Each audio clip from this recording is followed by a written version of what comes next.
O treinador é o pior vilão da Marvel? Afinal, o que tem de tão errado assim no filme da Viúva Negra? A fase 4 finalmente começou nos cinemas depois de 2 anos sem filmes da Marvel. E agora eu vou te contar como esse filme, que tinha tudo para ser um dos melhores do MCU, não foi tudo isso. Vamos lá!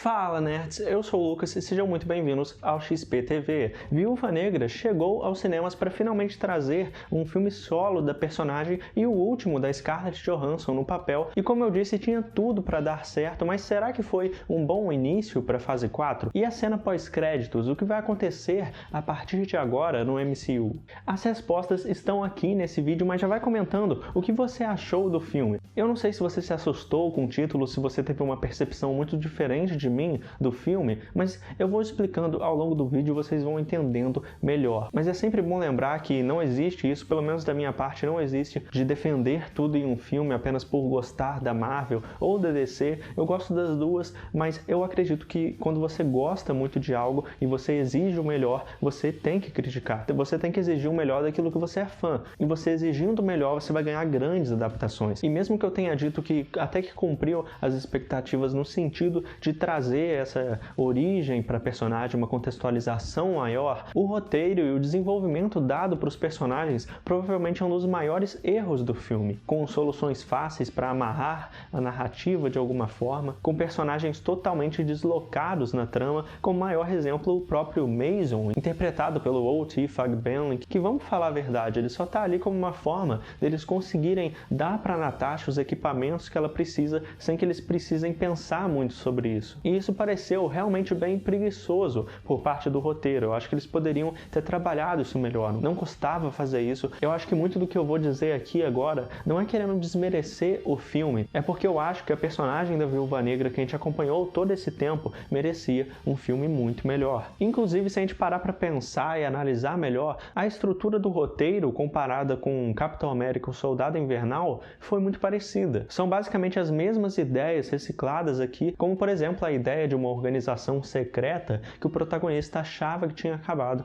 mas continua até hoje. Como foi lá com a Hydra, eles tentam fazer isso de novo, mas dessa vez com a Sala Vermelha. Mas diferente de Soldado Invernal, infelizmente, Viúva Negra não consegue chegar nesse nível de qualidade no desenvolvimento tanto do protagonista quanto dos personagens ao redor. E principalmente não consegue entregar um vilão à altura como foi o Buck, tanto pelo treinador, que a gente já vai comentar mais pra frente, mas também pelo Dreykov, interpretado pelo Ray Winstone, que não chega nem perto, por exemplo, do que foi o Alexander Pierce, pelo Robert Redford, lá no Soldado Invernal. E por que eu digo isso? Porque os dois têm papéis parecidos na trama, aquele vilão por trás de tudo. E os dois são bons atores, mas um cumpriu muito bem o que poderia, enquanto o outro nem sequer aparece tanto quanto poderia no filme. São poucas cenas nesse personagem que nem consegue trazer uma carga dramática, esse lado emocional que realmente convença, sabe? Não é nada crível. O Dreykov ficou bem superficial no desenvolvimento dele, no envolvimento que ele tem com a história, o objetivo de controle na Sala Vermelha, as Viúvas Negras e a própria ligação com a Natasha Romanoff, e além disso rende uma das piores cenas, até mesmo quando ele acaba morrendo, naquela explosão com um CGI bem exagerado e totalmente falso, o que só demonstra ainda mais quantos efeitos visuais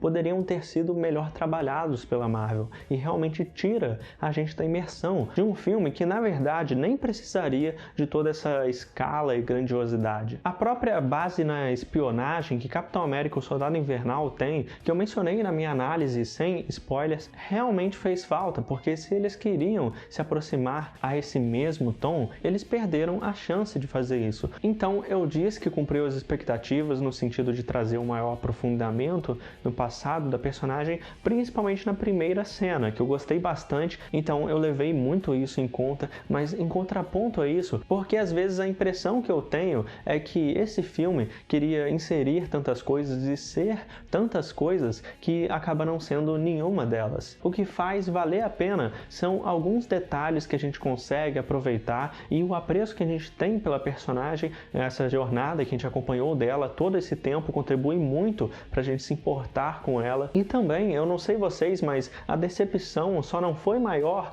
porque até que eu mantive a minha expectativa equilibrada até que eu fosse assistir. Então isso até que contribuiu um pouco, eu não estava tão exigente assim com o filme. Mas quando a gente para pensar em todas essas situações, tudo começa a desmoronar. Mas, por exemplo, um dos principais pontos positivos do filme é justamente a presença da Yelena Belova. E eu realmente gostei, a Florence Pugh tá bem legal, o Guardião Vermelho também tá bem legal, o David Harbour manda bem, mas até isso, se a gente parar para pensar, diminui o arco da Natasha, principalmente se a gente leva em conta aquilo que todo mundo tá dizendo, de que esse filme, inclusive, foi lançado depois, muito tempo depois do que ele poderia. E que, na verdade, o que esse filme vai deixar como legado pro MCU nem é tanto o legado da Viúva Negra, e sim mais uma passagem de bastão para Yelena como Viúva Negra. Nem é tanto uma despedida, sim, da Natasha. Foi a despedida da atriz, sim, do papel, como eu já disse aqui, mas não fechando nenhum arco dela, como foi em Ultimato. E, na minha opinião, fica um pouco perdido no tempo.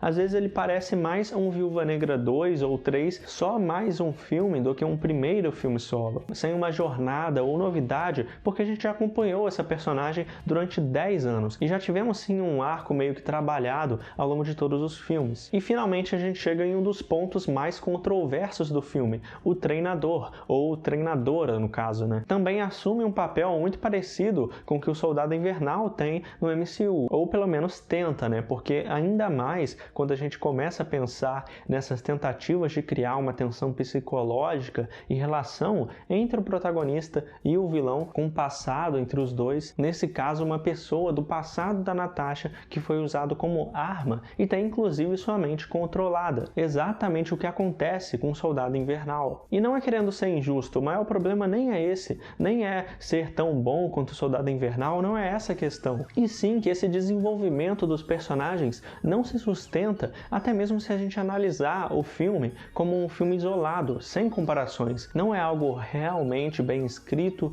e estruturado que faça a gente se envolver naquela situação. Mas se eu for ainda mais longe nas comparações, e é até interessante para ver como curiosidade, a gente acaba achando outras grandes semelhanças, como a Natasha se negar a lutar contra a treinadora, assim como o Steve fez com o Bucky, ou a própria luta nos céus, que lembra muito os aeroporta-aviões da SHIELD, e claro, a gente também não pode deixar de mencionar de novo a perda e volta de memória da antagonista ao decorrer do filme. A revelação que o treinador é, na verdade, a filha do Dreykov, Antônia, acaba sendo bem diferente do que eu imaginava e com certeza poderia ser algo muito melhor explorado também, assim como a habilidade do personagem de simular o estilo de luta dos outros. É um conceito muito bacana dos quadrinhos e que eu sempre quis ver na tela como que eles iam fazer, e eles fazem assim, nem sequer aparece tanto no filme assim, eles não usam tanto, eles não são tão inventivos nessa parte. E tudo isso acaba sendo um tanto superficial no fim das contas. E de tão subaproveitado, ele acaba sendo um dos piores vilões que a gente já teve até agora. O que é muito triste, porque desperdiça o seu real potencial no MCU. Por fim, partindo para a cena pós-créditos, a gente tem a confirmação de que agora todos os membros originais dos Vingadores estão sendo realmente substituídos pouco a pouco. Porque assim como nos quadrinhos, a Yelena Belova deve sim se tornar a nova Viúva Negra. E nesse trecho a gente vê a Yelena justamente na lápide da Natasha, o que já nos mostra que acontece um tempo depois dos eventos de Ultimato. Mas o mais interessante acontece logo em seguida, quando ela recebe uma proposta da Condessa Valentina Allegra de Fontaine, que já tinha aparecido lá na série do Falcão e o Soldado Invernal, e que a Yelena não só já conhece a Condessa, como também já trabalhou para ela, até pedindo um aumento, mas que ela só receberia se capturar ou matar o próximo alvo da Condessa, justamente o próprio Clint Barton, o Gavião Arqueiro, e que na verdade, se a gente lembrar bem, nesse período de tempo que se passa essa cena pós-crédito, ele estava atuando como Ronin. Além de ser interessante pensar que a Condessa provavelmente apareceria originalmente na cena pós-crédito da Viúva Negra, antes de aparecer no Falcão e o Soldado Invernal. Mas já que aparentemente não tinha problema de um ser lançado antes ou depois, a Marvel acabou deixando. Mas se fosse realmente um depender do outro, muito provavelmente a gente nem teria visto Falcão e Soldado Invernal. Mas essa cena pós-crédito já indica uma ligação com uma outra série e também com um possível filme no futuro, e que eu já vou comentar, mas antes só falando sobre o interesse da Condessa, que diz que ele é o responsável pela morte da Natasha, o que a gente sabe bem que não é verdade, mas é muito provável que o Clint, durante o seu tempo como Ronin, acabou matando alguém importante, quem sabe até mesmo relacionado à organização criminosa da Condessa, ela que provavelmente já vem recrutando os integrantes que formariam os Vingadores Sombrios, como fez com o John Walker como agente americano, essa equipe de heróis que, como eu disse, pode ser adaptado então em um filme do MCU no futuro. Seria realmente muito bacana se isso acontecesse, e quem sabe a Marvel mais uma vez ela adapta parcialmente e une duas equipes. Por isso que eu digo que pode ser uma fusão, até uma simplificação dos Thunderbolts junto com os Vingadores Sombrios como uma equipe só. E o mais interessante também é que essa revelação já abre portas para outra série, justamente a série do Gavião Arqueiro, com a participação da Florence Pugh como Yelena já confirmada, sendo a primeira vez que um filme traz uma ligação direta para uma série do Disney Plus. Uma jogada muito inteligente também, que também já leva o público para o streaming. Eu gostei muito de ver isso, foi muito bom ver isso, prova ainda mais essa importância que eles estão dando para as produções do Disney Plus, e só me deixa mais ansioso para ver essa série, que tem um grande potencial nessa inspiração na fase recente do Gavião Arqueiro, pelo autor Matt Fraction nos quadrinhos, e o lançamento, inclusive, ao que tudo indica, deve ocorrer no fim do ano. Eu acho que no fim das contas, realmente, como eu falei lá no começo, eles não fizeram tudo o que eles poderiam fazer nesse filme da Viúva Negra, nem perto disso. Ele poderia ser muito mais. E como fãs, eu acredito que a gente deve exigir isso. Quem é fã critica também por querer ver o melhor em tela. Mas é justamente por isso que a gente se decepciona tanto. São muitas expectativas também, porque a gente sabe que eles podem fazer mais. Tem como fazer mais, é possível, porque a gente já viu em diversas adaptações de super-heróis, em diversas mídias, que contribuíram e foram muito competentes na sua proposta, e até aqueles que marcaram e mudaram completamente o gênero de super-heróis, mudaram até mesmo a percepção do grande público que sempre teve um preconceito contra os super-heróis, para olhar tudo isso, para olhar todo esse universo com outros olhos. Mas na minha opinião, Viúva Negra infelizmente não conseguiu chegar nesse nível, com um início um tanto diferente para a fase 4 nos cinemas, mas que a gente espera que possa ser totalmente revertido em breve com Shang-Chi, Eternos e Homem-Aranha. Tem muita coisa boa vindo por aí, tem muito para acontecer na Marvel esse ano. Mas agora me diz, você concorda com tudo isso? O que você achou do filme? Deixa aí nos comentários a sua opinião, que eu quero muito ver, e não vai embora ainda. Confira esses novos vídeos que estão aparecendo aí na tela, que eu tenho certeza que você vai curtir.